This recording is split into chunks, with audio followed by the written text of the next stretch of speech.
So if we're talking about ritual healing, it's important to get clear about what we mean by ritual. What is a ritual? And this is a question I get asked a lot.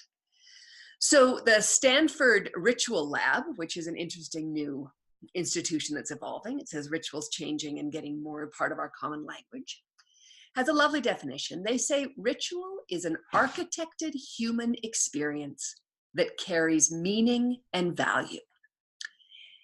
So there's a lot in there. Architected, meaning it's intentional. It's not just something that happens, it's something we decide to do. And that it carries meaning. It has an intention to convey some sort of energy around something. And so a sort of faster way to say that is it's an action that means something.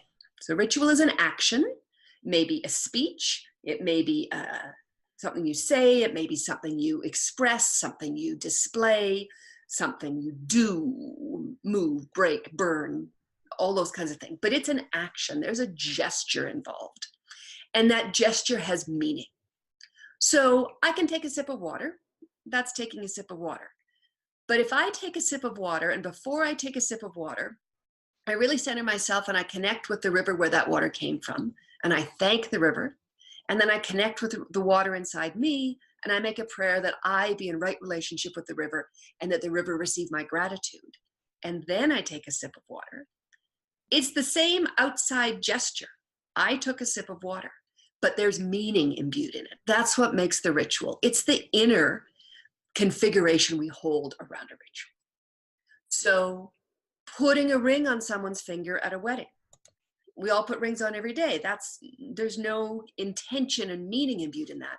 But in the ritual of a wedding, putting a ring on someone's finger has a meaning, and it changes something. The meaning is carried in the symbolism.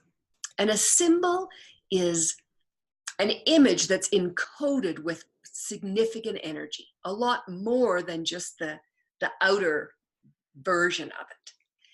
It's something that's really dense with meaning. And Ursula Le Guin is a great science fiction writer.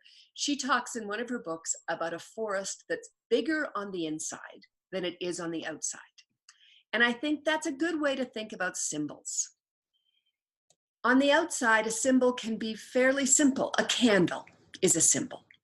But what it contains, if you tease out all the imagery and all the meaning that can be involved with a candle, what is it to light a candle? What is it to blow out a candle? What is it to put that candle in the window at night? Those are actions, ritual gestures we do with a symbol that have meaning. They represent something bigger than just the candle. This is an excerpt of a longer video, which is available as part of the Soul Medicine series, Ritual Skills for Living and Dying. You can see this and all the videos in the series at the Soul Passages website.